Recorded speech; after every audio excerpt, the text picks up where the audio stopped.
Today we're going to be taking a fresh look at everyone's favourite hover rhino, the Impulsor.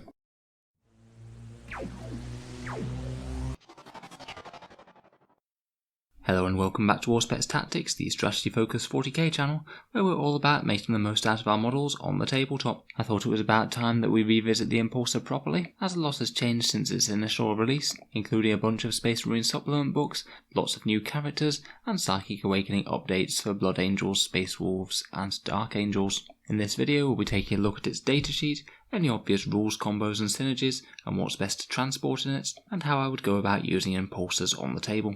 In the background, the Impulsor is a lightly armoured and fast-moving assault transport, whose use is often favoured by the Phobos armoured Vanguard Space Marines. Unlike the more heavily armed and armoured Repulsor, the Impulsor has augmented thrusters, which give it a surprising turn of speed across the battlefield. Its open-topped design allows it to very rapidly deploy a squad of Space Marines directly into the heart of the combat, and various chapters use it in different ways, either to deliver a killing blow to the heart of the enemy forces, or to be deployed in a vast armoured column to allow the battle line to advance and redeploy more rapidly. The Impulsor is a modular transport that can be rapidly refitted with different options to best favour its battlefield role, whether that's augmenting its defence via a refractor shield dome, or providing anti-air fire support with an Iron Hail Heavy Stubber or Bellicast's missile array. So let's see what these flying Primaris rhinos can do on the tabletop then.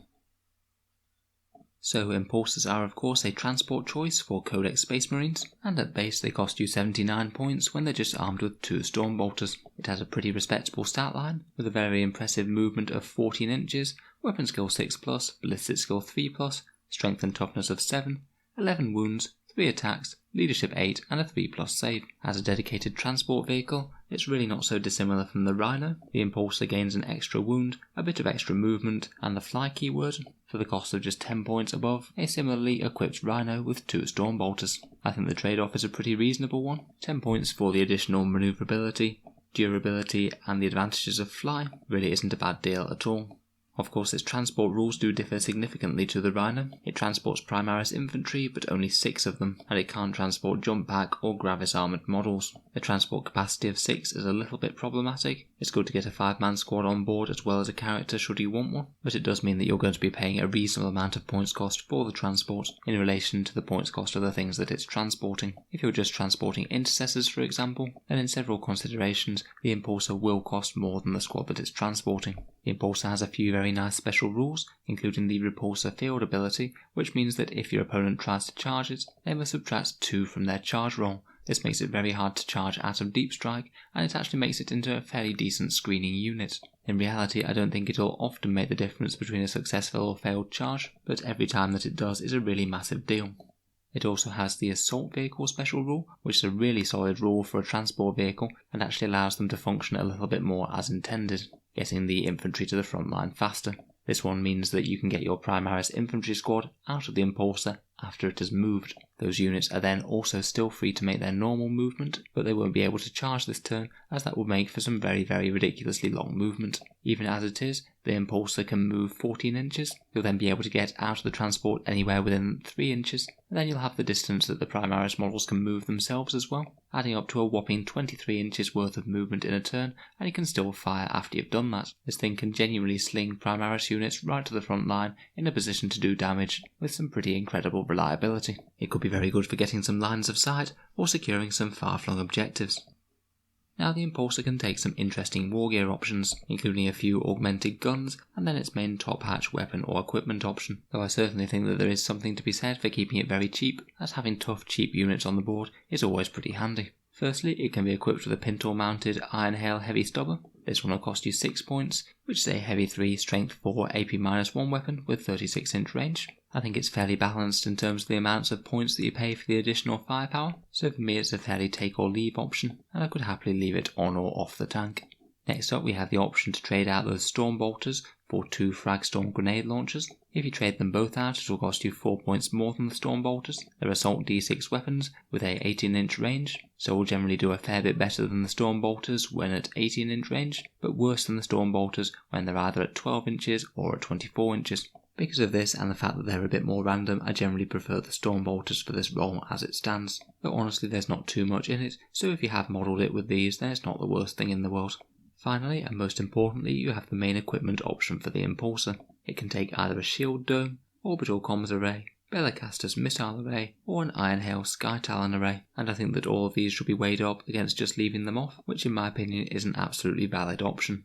First up, that shield dome is a really interesting choice. It's 18 points, putting your Impulsor at 97 points, or 103 if you do put the Iron Hail Heavy Stubber on it. The shield dome gives you a mighty 4+ impulse save, meaning it completely hamstrings the effectiveness of high strength, high AP weapons, which of course are the main weapons that want to be firing at tough tanks like this. Shield Dome Impulsors are really annoying to shift effectively, and I think are one of the most durable units in the entire Space Marine army point for point. I have seen people who run mass lists of these, meaning that no matter what the enemy wants to shoot, they'll have to try and tear through a tough vehicle to get it destroyed. Shield Dome Impulsors can also be good for particularly elite squads, or if you're using an Impulsor as a battlefield taxi for a very fighty character to get into the front lines. If your opponent knows there's a high priority threat inside it, they're much more likely to want to target the thing, so making it harder to take down is a really big advantage. I think that the Shield Dome is priced competitively, and it's a very valid option. Next up we have the Orbital Comms Array, which is interesting, and it's priced exactly the same as the Shield Dome for a 97 point Impulsor. Basically this gives you an orbital barrage once per game, where you nominate a point on the battlefield, roll a d6, and every unit that is within that radius takes d3 mortal wounds on the roll of a 4+. For me, for an 18 point upgrade, this really isn't too bad a deal either. It's basically getting the Orbital Strike Stratagem that costs 3 points available in your army for a very cheap points cost. My main criticism is that it's both unreliable and a bit easy to counter via deployment, though just having it on the table could maybe mean that your opponent doesn't deploy as optimally as they might want to. A lot of armies in 8th edition 40k really want to castle up around character bonuses, so being able to drop a casual mortal wound bomb into the middle of that might well do a decent amount more damage than a conventional weapon might have done, such as equipping the transport with a missile array. It is matchup specific, it is once per game, and it does have the slight weakness of the chance to be taken out before you even get to use it, but I honestly do think that these are a bit underrated as they go, and have the potential to be some very efficient firepower if you were thinking about running a cheap Impulsor anyway. Next up we come on to that Bellicaster's missile array, which is 17 points, so 1 point cheaper than the Shield Dome or Orbital Comms array options. This one's essentially a frag or crack missile launcher that also has a third option in firing Icarus missiles. The Icarus missiles are heavy D3, strength 7, AP -1 and damage D3, adding 1 to the hit roll if they're targeting something that can fly, and subtracting 1 from the hit roll if they can't. So a bit of an anti-air autocannon equivalent. Again, like much of the options on the Impulsor, I think that this one's quite well balanced. You get around about a proportionate increase in firepower for the points that you pay. In general, with missile launchers, the crack missiles are the most valuable, but I think that the Icarus missiles could compete with them against flyers in some scenarios. One of the main issues with the missile array is that you're often going to be wanting to move the Impulsor, otherwise it's not exactly doing much of a job of transporting, which means that the missile launcher is usually only going to be hitting on 4s at best, and this is a bit of a downside. For me, it's a lot better in any army with master artisans, meaning that you can re-roll a hit roll and wound roll per turn, which really adds a lot of strength to that one single powerful shot. In any case, if you want your Impulsor contributing to the firestorm, then this is the heaviest firepower that you can get on it. Finally, we have another cheap firepower option in the Iron Hail Sky Talon array. This one's very cheap at only 5 points, and it's essentially 2 Iron Hail Heavy Stubbers strapped together that get the +1 to hit against fly units and -1 to hit against non-fly units. So if you're both moving and the target can't fly, you're only likely to hit with 2 shots, which to be fair for 5 points still isn't bad at all. It really does outcompete the standard Iron Hail Heavy Stubber that you can take on it, so if you're thinking about adding guns onto it, then I would take this one before taking the Iron Hail Heavy Stubber, presuming you didn't want something else like the Shield Dome or Bellicaster's missile array for example. I'd see this one as just a very cheap way to slightly upgun your Impulsor, and would be very tempting for me to pick up if I was just running a bare bones Impulsor.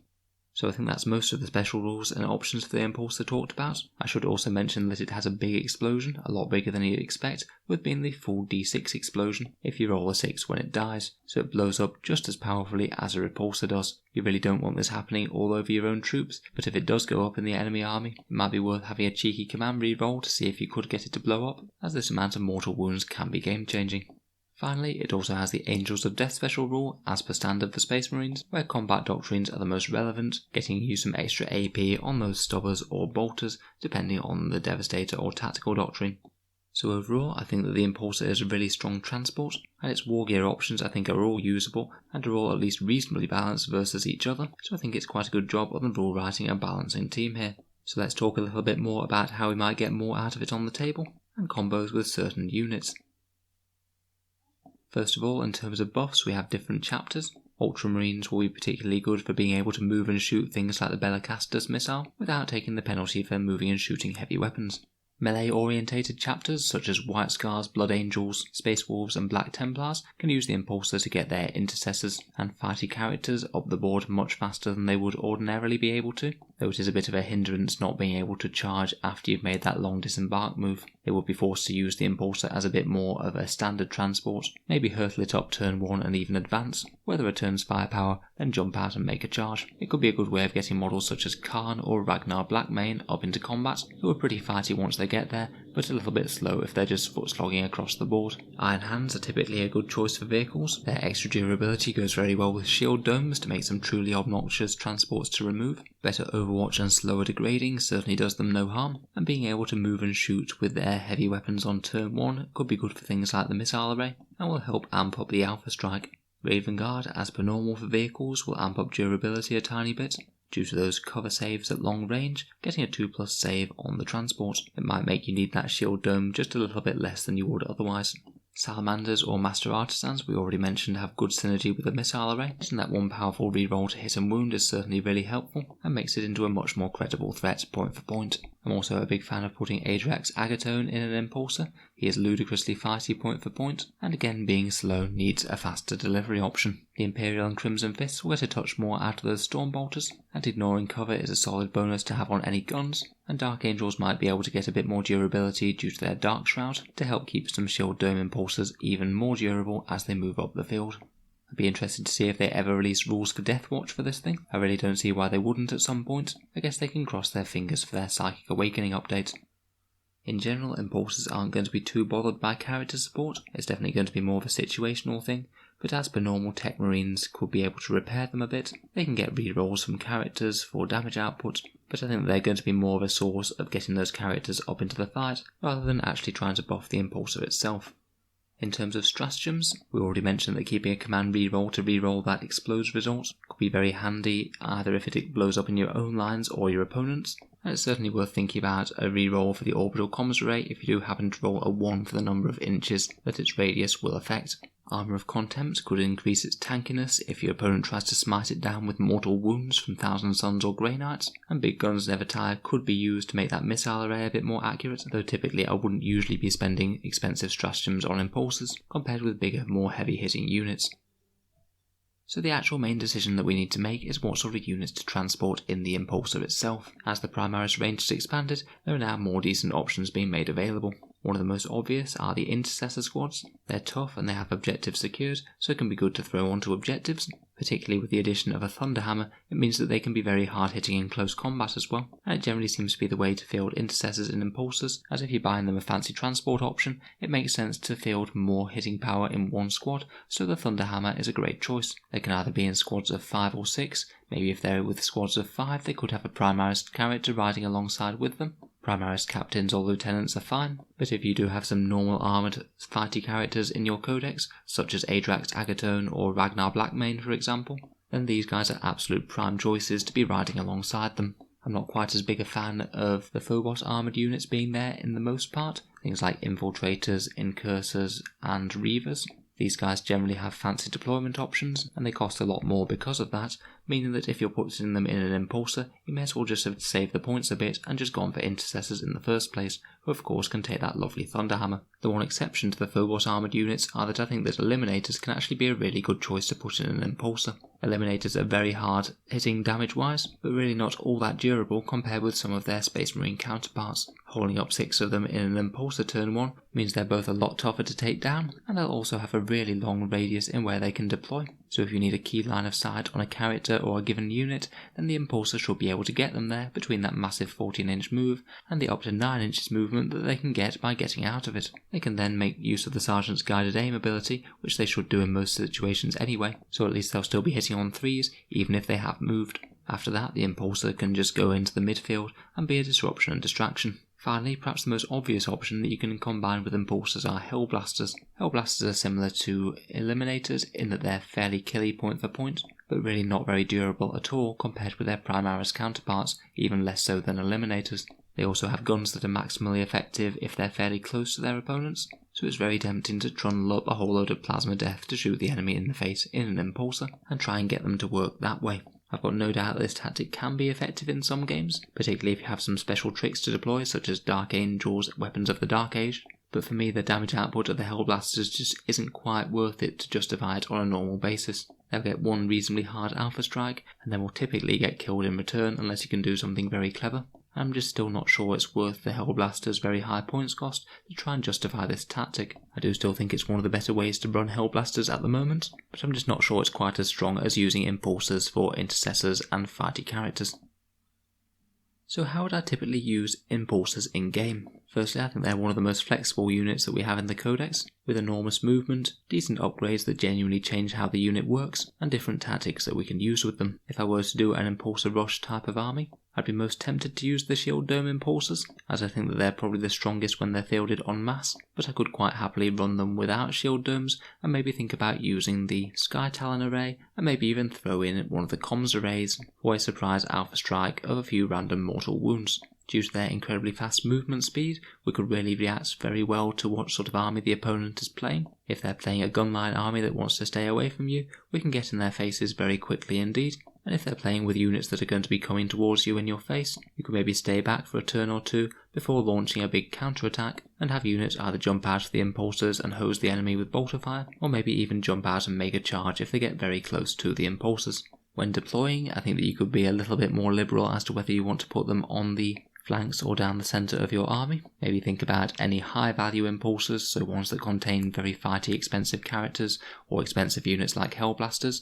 You could think about getting them in cover or out of line of sight, but I wouldn't be as worried about that for the standard ones, as they are quite durable point for point. I'd certainly think about prepared positions if your opponent has a ton of low AP weapons that are going to be hitting you turn 1, as it can be quite powerful on vehicles to give them a 2+ save. From there you'll have to make the decision each turn as what to do with the Impulsor and its contents. It could just be more valuable to sit still for a turn, blaze away with whatever weapons you have at full firepower efficiency, and maybe even get the squads inside out for a long range shooting match. It could be more valuable to move the Impulsor and shoot it but keep the squad in and protect it for another turn, or it might make sense to move and shoot the Impulsor and get the squad out. Maybe either get them onto an objective or get them into a position where they can hose down the enemy with bolter fire. It might be more tempted to keep them in if they're some sort of combat unit, meaning that they're safe for one more turn, allowing them to hopefully charge out of the Impulsor as a bit of a pillbox next turn. Finally, you can think about advancing the Impulsor. If you just need every iota of movement out of it this turn to get it right in the face of the opponent or hopefully out of line of sight and give them a very scary threat that's somewhere close to their lines. When your squad has disembarked, the Impulsor, with its high durability and good movement, could really be a bit of a pain for your opponent from then on. They actually make quite good screeny units, as they have that -2 to charge, meaning that your opponent's really going to struggle to get units in to charge them out of deep strike. And in some games you could even deploy them this way, so your entire army is bubble wrapped with 3 or 4 sturdy Impulsors that are very hard to charge out of deep strike. You could hopefully use the good movement to fly around and hopefully hose down some light infantry squads, and then hopefully tie up some gunline elements by charging them and stopping them from being able to shoot. Impulsors are also great for soaking up Overwatch if you did have some fighty characters inside of them. You could get the character out of them, charge the Impulsor in to soak up all that nasty Overwatch, and then charge the character in to actually do the melee damage. Impulsors really are good for the objective game as well.